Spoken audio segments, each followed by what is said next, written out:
Clinton Richard Dawkins, mejor conocido simplemente como Richard Dawkins, es un biólogo evolutivo, etólogo, zoólogo y divulgador científico británico. Richard Dawkins nació en Nairobi, actual Kenia, en marzo de 1941. Desde su temprana edad siempre tuvo fascinación por la ciencia. A los 8 años se mudó a Inglaterra con sus padres, en donde consiguieron una granja con la cual poder vivir.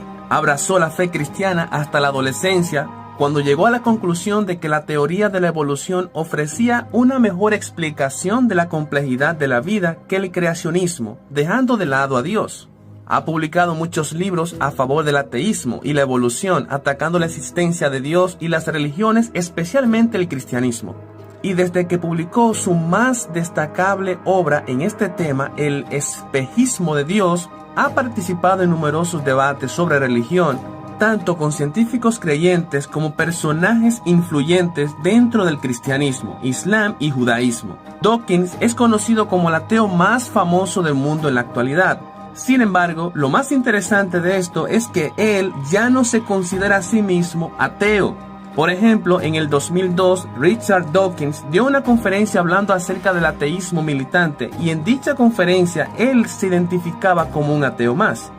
There is an effective evolution lobby coordinating the fight on behalf of science, and I try to do all I can to help them, but they get quite upset when people like me dare to mention that we happen to be atheists as well as evolutionists.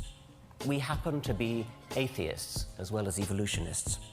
Ahora ponga mucha atención a continuación, donde en una conferencia más reciente admitió que nunca ha podido probar la inexistencia de Dios, y escucha lo que él mismo piensa acerca de ser ateo. You, I think, Richard, believe you have a disproof of God's existence. No, I don't. You were wrong when you said that. I constructed in the God delusion a 7-point scale. Of which 1 was I know God exists, 7 was I know God doesn't exist, and I called myself a 6. Why don't you call yourself an agnostic then? I do. Why don't you call yourself an agnostic then? I do. But I think it's you are described as the world's most famous atheist. Well, not by me. You are described as the world's most famous atheist. Well, not by me. Not by me. Es interesante notar que muchos quienes se consideran ateos citan el libro de Dawkins para probar que Dios no existe. Sin embargo, el mismo Dawkins reconoce que no ha probado la inexistencia de Dios. Como puedes ver, el mismo Dawkins no se considera a sí mismo ateo, sino agnóstico. ¿Cuál es la diferencia entre un ateo y un agnóstico? Un ateo es aquel que niega la existencia de Dios. No obstante, un agnóstico es alguien que, sin negar la existencia de Dios, considera inaccesible para el entendimiento humano la noción de que Dios pueda ser conocido. En otras palabras, mientras que un ateo niega la noción de cualquier Dios, el agnóstico no niega su existencia. Simplemente no puede probarla, pero tampoco negarla. Es interesante el cambio de pensamiento que sufrió Dawkins con el pasar de los años, del ateísmo a llegar a ser agnóstico. Y si llegaste hasta aquí, te dejo un video bonus. This is probably going to be the most simplest one for you to answer, but what if you're wrong? Well, what if I'm wrong? I mean, anybody could be wrong. We could all be wrong about the flying spaghetti monster and the pink unicorn and the flying teapot. You happen to have been brought up, I would presume, in the Christian faith. You know what it's like not to believe in a particular faith because you're not a Muslim, you're not a Hindu. Why aren't you a Hindu? Because you happen to have been brought up in America, not in India. If you've been brought up in India, you'd be a Hindu. If you were brought up in Denmark in the time of the Vikings, you'd be believing in Wotan and Thor. If you were brought up in classical Greece, you'd be believing in Zeus. If you were brought up in Central Africa, you'd be believing in the great juju up the mountain. There's no particular reason to pick on the Judeo-Christian God in which, by the sheerest accident, you happen to have been brought up, and ask me the question, what if I'm wrong? What if you're wrong about the great juju at the bottom of the sea? Ahora mira la respuesta de este pastor que refuta a Dawkins. Yo te voy a hacer un raciocinio. Vamos a decir que tú no crees en nada. Tú no crees en Dios. Tú no crees que hay salvación. tú no crees que hay cielo, tú no crees que hay vida eterna, tú no crees en nada, pero yo sí creo. Entonces vamos a hacer una apuesta, aunque los cristianos no debemos apostar, vamos a hacer una apuesta, solo a modo de ilustración. Vamos a decir que tú tienes razón. Cuando terminan los tiempos, descubrimos que no había Dios, no había cielo, no había tierra nueva, no había nada. Tú tenías razón, yo estaba equivocado. Ahora dime, si no hay nada, ¿qué perdí yo? Nada, porque nada existe. Pero vamos a hacer de cuenta que yo tengo razón. Terminan los tiempos, si hay Dios, si hay cielo nuevo, si hay tierra nueva, si hay cielo, si hay vida eterna, si hay salvación. ¿Qué perdiste tú? Todo. Entonces, hasta por lógica, es mejor creer en Dios.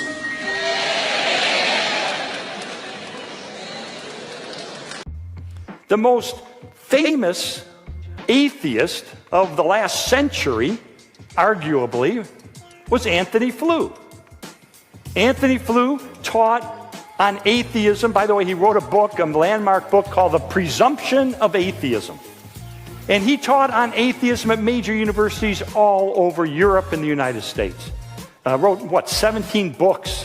One of the top, probably the top philosophical atheist of his generation.